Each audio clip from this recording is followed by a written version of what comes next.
નમસ્કાર, આપ જોઈ રહ્યા છો નિર્ભય ન્યૂઝ અને હું છું આપની સાથે રિદ્ધિ. ગુજરાતની અંદર અત્યારે વરસાદનો છેલ્લો રાઉન્ડ ચાલી રહ્યો છે. 2 ઓક્ટોબર સુધી વરસાદની આગાહી કરવામાં આવી છે, કારણ કે જે સિસ્ટમ સક્રિય થઈ છે એમના થકી હજુ એ સમજવું છે કે ગુજરાત ઉપર હજુ પણ કેટલા દિવસ ભારે છે. મારી સાથે અત્યારે હવામાન નિષ્ણાત પરેશ ગોસ્વામી જોડાયેલા છે. પરેશભાઈ, નિર્ભય ન્યૂઝમાં આપનું સ્વાગત છે. નમસ્કાર પરેશભાઈ, હવે સૌથી પહેલા તો હજુ કેટલા દિવસ ગુજરાતની ઉપર ભારે રહેવાના છે? ચોક્કસથી હું આપને સંપૂર્ણ માહિતી આપું. સૌ પ્રથમ તો આપને એ જણાવી દઉં કે 2025ના ચોમાસાના વરસાદનો આ છેલ્લો રાઉન્ડ છે. આ રાઉન્ડ છે એ પણ બંગાળની ખાડીમાંથી આવ્યો છે. આમ તો અરબ સાગર આ વર્ષે સક્રિય જોવા મળ્યો હતો, પણ અરબ સાગરમાં કોઈ સિસ્ટમ ન બની. વચ્ચે એકાદ બે વર્ષ સિસ્ટમ બની હતી, પણ એ પણ નબળી સિસ્ટમ હતી. પણ જે અત્યારે બંગાળની ખાડીમાંથી જે આ સાયક્લોનિક સર્ક્યુલેશન આવ્યું, એ સાયક્લોનિક સર્ક્યુલેશન છે એ આંધ્રપ્રદેશના માર્ગે થઈને મહારાષ્ટ્ર સુધી આવ્યું. મહારાષ્ટ્ર ઉપર આ સિસ્ટમ પહોંચી ત્યારે એના જે આઉટર ક્લાઉડ હોય એ અરબ સાગર સુધી નોંધાયા અને અરબ સાગરમાંથી એને પૂરતો ભેજ મળ્યો છે અને એક પ્રકારે ટેમ્પરેચર પણ અરબ સાગરનું ઊંચું હતું, એટલે એક એનર્જી પણ મળી છે, જેને કારણે મહારાષ્ટ્રના નાગપુર પાસે પહોંચીને આ સિસ્ટમ વધુ મજબૂત બની ગઈ હતી. નાગપુર પાસે મજબૂત બની એ સિસ્ટમ છે એ મજબૂત લો પ્રેશર બનીને એ લો પ્રેશર મુંબઈ ઉપર આવ્યું, એટલે મુંબઈમાં પણ ખૂબ ભારે વરસાદ, ભારેથી અતિ ભારે વરસાદ નોંધાયા. એ પછી ગઈકાલથી જેવી રીતે 28 તારીખથી આપણા ગુજરાતમાં, ખાસ કરીને સૌરાષ્ટ્ર, દક્ષિણ ગુજરાત અને મધ્ય ગુજરાતમાં પણ આ વરસાદની અસર ચાલુ થઈ છે. આમ તો આપના માધ્યમથી અમે અનેક વખત આગાહી કરી ચૂક્યા છે કે ભાઈ 28 સપ્ટેમ્બરથી લઈને 2 ઓક્ટોબર સુધીનો આ વરસાદી રાઉન્ડ છે. એટલે પહેલી વાત તો એ બેન કે 2 ઓક્ટોબર સુધી આ રાઉન્ડ છે એ ચાલવાનો છે, જેમાં ખાસ કરીને અત્યાર સુધીમાં જે વરસાદો પડ્યા છે એમાં પણ કોઈ સામાન્ય વરસાદ નથી. જ્યાં પડ્યા છે ત્યાં ગાજવીજ અને પવન સાથે તોફાની વરસાદ પડ્યા છે. અને હજુ પણ આજે 29 તારીખ છે, 1લી તારીખે બપોર સુધીનું જે સેશન હશે, બપોર સુધી 1લી તારીખે હજુ પણ તીવ્રતા સાથે ગાજવીજ અને પવન સાથે અનેક જગ્યાએ ઓછા ટાઈમમાં વધારે વરસાદ પડશે. પછી 1લી તારીખે બપોર પછીના સેશનમાંથી ધીમે ધીમે વરસાદની તીવ્રતા ઘટશે. વરસાદ બિલકુલ બંધ તો નથી થવાનો, પણ 1લી તારીખે બપોર પછીથી એની તીવ્રતા ઘટશે. એટલે 3 તારીખે વહેલી સવાર સુધીમાં એ પછી એકદમ હળવું પડશે. પણ 2 ઓક્ટોબરે મોડી રાત સુધી આ વરસાદ છે છૂટાછવાયા અલગ અલગ વિસ્તારમાં પણ ચાલુ રહેશે. એટલે આ વરસાદ જે આ રીતે બંગાળની ખાડીમાંથી આ સિસ્ટમ આવી છે, અત્યારે જો સિસ્ટમના લોકેશનની વાત કરવા જઈએ તો 700 HPA લેવલે આ સિસ્ટમ છે એ સૌરાષ્ટ્ર અને દક્ષિણ ગુજરાતની વચ્ચેનો જે દરિયાઈ ભાગ છે એ વિસ્તારની અંદર અત્યારે સિસ્ટમનો સેન્ટ્રલ પાર્ટ છે, એનો સંપૂર્ણ ઘેરાવો છે 430 કિલોમીટરમાં ફેલાયેલો છે. અને આ સિસ્ટમ છે એ ઝડપથી પશ્ચિમ દિશામાં આગળ વધી રહી છે. પશ્ચિમ દિશામાં બેન આગળ વધી રહી છે, એટલે હજી લગભગ આપણી ઉપરથી પસાર થતા પણ આને ઘણો સમય લાગવાનો છે. પણ આ સિસ્ટમ છે અરબ સાગરનો પૂરતો ભેજ મળવાને કારણે હજુ પણ મજબૂત થઈ શકે છે. અત્યારે આ જે મજબૂત લો પ્રેશર હતું એ ડિપ્રેશનની કેટેગરી સુધી પહોંચી ગયું છે. આજે મોડી રાત સુધીમાં આ સિસ્ટમ ડિપ્રેશનમાં ફેરવાઈ શકે છે. એટલે હજુ પણ જે વિસ્તારમાં વરસાદ પડવાના છે ત્યાં ઓછા ટાઈમમાં ગાજવીજ અને પવન સાથે વધુ વરસાદ જોવા મળશે. ખાસ કરીને હજી કયા વિસ્તારમાં વરસાદ જોવા મળશે, જો લોકેશન વાઇઝ આપણે વાત કરવા જઈએ તો દક્ષિણ ગુજરાત અને સૌરાષ્ટ્રના ભાગો છે એમાં હજુ પણ તીવ્રતા વધારે રહેવાની છે. દક્ષિણ ગુજરાતની અંદર ભરૂચ, અંકલેશ્વર, રાજપીપળા, સુરત, વલસાડ, વાપી, બારડોલી, બિલીમોરા, ડાંગ, તાપી, આ તમામ જે વિસ્તારો છે તમામ વિસ્તારની અંદર હજુ 3 ઇંચ અથવા તો તેનાથી વધુ વરસાદ છે એ આવનારા 2 દિવસની અંદર નોંધાઈ શકે. એ પછી બીજા નંબરે તીવ્રતા હશે સૌરાષ્ટ્રની અંદર ભાવનગર, અમરેલી અને જુનાગઢ, ગીર સોમનાથ, આ 4 જિલ્લા એવા છે. જો કે આ 4 જિલ્લાની અંદર છેલ્લા 24 કલાકની અંદર નોર્મલ કરતા વધારે વરસાદ નોંધાઈ ચુક્યો છે. હજુ પણ લગભગ 1લી તારીખ સુધીમાં હજુ આ વિસ્તારોની અંદર 3 થી 5 ઇંચ સુધીનો વરસાદ પડે અને એ પણ ગાજવીજ અને પવન સાથે પડે તેવી સંભાવનાઓ છે. એ પછી બોટાદ, રાજકોટ ને મોરબી, સુરેન્દ્રનગર જેવા વિસ્તારો છે, ત્યાં થોડીક તીવ્રતા ઓછી હશે, છતાં પણ 1 થી 1.5 ઇંચ વરસાદ છે આવનારા 2 દિવસ દરમિયાન એ વિસ્તારમાં પણ પડી શકે છે. પછીનો બીજો વિસ્તાર છે પશ્ચિમ સૌરાષ્ટ્રનો, દ્વારકા, જામનગર અને પોરબંદર જેવા વિસ્તાર છે. તો એ વિસ્તારની અંદર પણ તીવ્રતા સાથે વરસાદ પડશે. લગભગ 2 ઇંચ કરતા વધુ વરસાદ ત્યાં નોંધાઈ શકે છે અને ત્યાં લગભગ 2જી તારીખે સવાર સુધી એ તીવ્રતા નોંધાતી રહેશે. ત્યાં લાંબો સમય સુધી આ પ્રક્રિયા ચાલશે, કેમ કે સિસ્ટમ પશ્ચિમ છેડેથી પસાર થવાની અને ખાસ કરીને થોડોક જેમ સિસ્ટમ આગળ નીકળશે તેમ ઉત્તર તરફનો ઝુકાવ રહેશે, એટલે દ્વારકા, જામનગર, પોરબંદરમાં સારા એવા વરસાદો પડી શકે છે. એ પછી કચ્છનો ભાગ હશે. કચ્છમાં રાપર તાલુકામાં થોડું હળવું હશે. રાપર તાલુકાને બાદ કરતા અન્ય તાલુકાઓ હોય નલિયા, માંડવી, મુન્દ્રા, ગાંધીધામ, નખત્રાણા, જે આપણે કંડલા હોય, આ તમામ વિસ્તારો છે એમાં પણ 1 ઇંચ આસપાસ આવનારા 2 દિવસની અંદર વરસાદ પડી શકે છે. તે પછી મધ્ય ગુજરાતના ભાગો છે, જેમાં વિરમગામ, સાણંદ, આણંદ, નડિયાદ, ખેડા, વડોદરા, ગાંધીનગર, અમદાવાદ, કપડવંજ, આ તમામ વિસ્તારની અંદર હજુ પણ 1 થી 2 ઇંચ સુધીનો વરસાદ વરસે તેવી શક્યતાઓ અમને લાગી રહી છે. ઉત્તર ગુજરાતની અંદર એક સાબરકાંઠા અને અરવલ્લી જિલ્લો છે, તેમાં થોડું હળવું રહેશે. જોકે બિલકુલ વરસાદ નહીં હોય એવું તો નહીં બને, પણ અન્ય વિસ્તારો કરતા ત્યાં તીવ્રતા ઓછી હશે. ત્યાં એકદમ છૂટાછવાયા હળવાથી મધ્યમ ને અમુક વિસ્તારમાં ભારે ઝાપટા નોંધાશે. બાકી જે નવો જિલ્લો વાવ, થરાદ, બનાસકાંઠા, પાટણ, મહેસાણા તમામ વિસ્તારની અંદર 1 થી 1.5 ઇંચ વરસાદ વરસી શકે છે.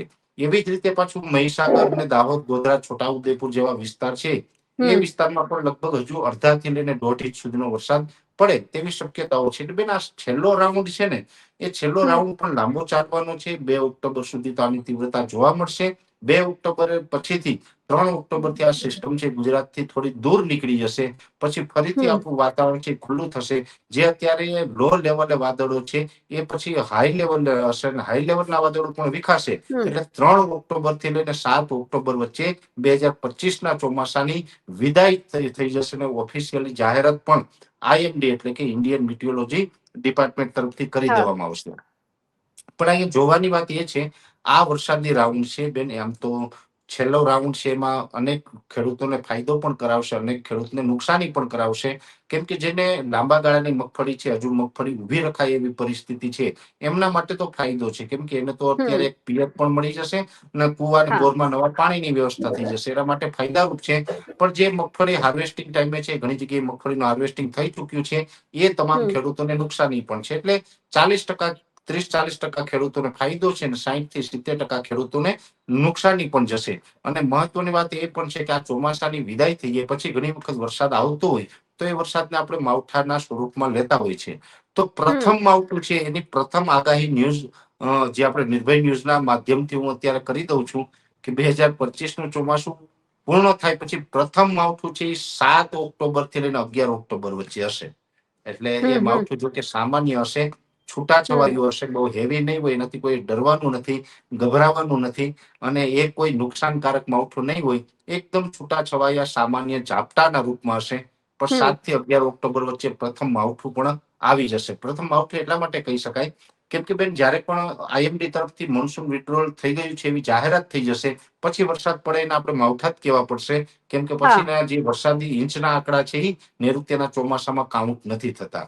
અને મોન્સૂન વિડ્રોલની જાહેરાત માં પણ અમુક ક્રાઇટેરિયા હોય છે. મહત્વનો ક્રાઇટેરિયા હોય છે પવનની દિશા, પવનની ગતિ, ભેજ અને OLR. આ 4 ક્રાઇટેરિયા પૂર્ણ થઈ જાય તો જાહેરાત થઈ જાય. પછી કદાચ વરસાદ પડવાનો હોય, ખબર હોય કે વરસાદ ગુજરાતમાં પડશે, છતાં પણ આ ક્રાઇટેરિયા ફૂલફિલ થયા હોય તો વરસાદની વિદાયની જાહેરાત છે એ સ્વાભાવિક રીતે થઈ જતી હોય છે. અને એમાં પણ મહત્વના 2 ક્રાઇટેરિયા, એક છે ભેજનું પ્રમાણ અને બીજું છે OLR એટલે કે out going long wave radiation. જમીન ઉપર જે સૂર્યપ્રકાશ આવે છે, એનું જે રિફ્લેક્શન થતું હોય છે, રિફ્લેક્શન અપ થઈ જશે એટલે પછી ચોમાસાની વિદાયની જાહેરાત થઈ જશે. અને આ ક્રાઇટેરિયો છે લગભગ 3 થી લઈને 7 તારીખ વચ્ચે ફૂલફિલ થઈ જશે. અને 7 તારીખથી પછી છૂટાછવાયા માવઠાના ઝાપટા પડી શકે છે.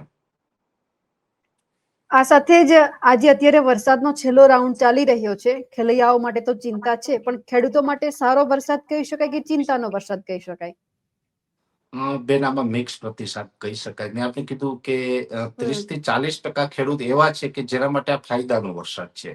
અમુક પ્રકારના જે પાક છે, જે લેટ વાવેલા છે, ખાસ કરીને મોડી પાકતી મગફળી અથવા તો લેટ વાવેલી મગફળી, મોડી વાવેલી મગફળી, એને હજુ પણ 25 દિવસ 20 દિવસ એમ ઉભે એવી કન્ડિશન છે. એટલા 30% કે 40% જેટલા ખેડૂતો છે, એના માટે આ ફાયદાકારક છે. બાકી એને બાદ કરતા લગભગ 60 થી 70% ખેડૂતો માટે આ વરસાદ નુકસાનકારક છે.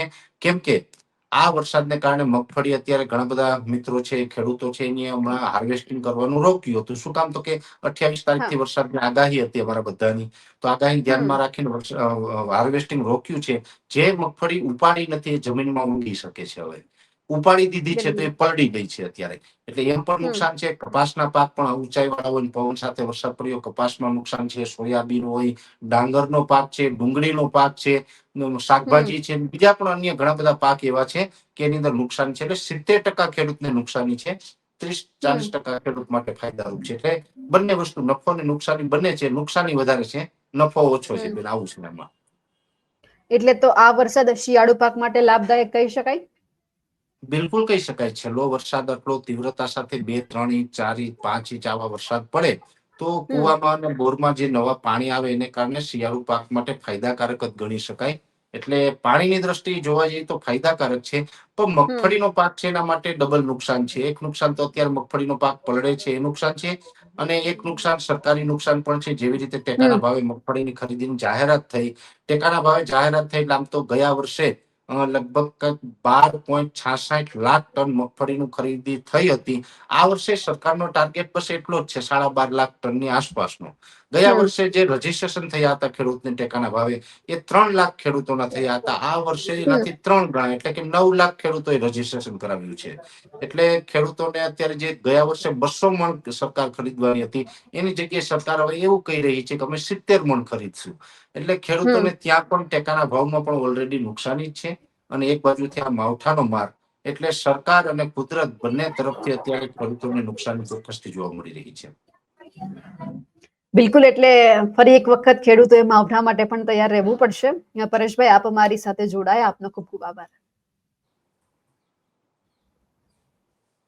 ગુજરાતની અંદર જ્યારે વરસાદનો આ છેલ્લો રાઉન્ડ ચાલી રહ્યો છે અને એ પછી હવામાન નિષ્ણાંત દ્વારા માવઠાની પણ આગાહી કરી દેવામાં આવી છે, એટલે ખેડૂતો એમના માટે પણ હવે તૈયાર રહેવું પડશે.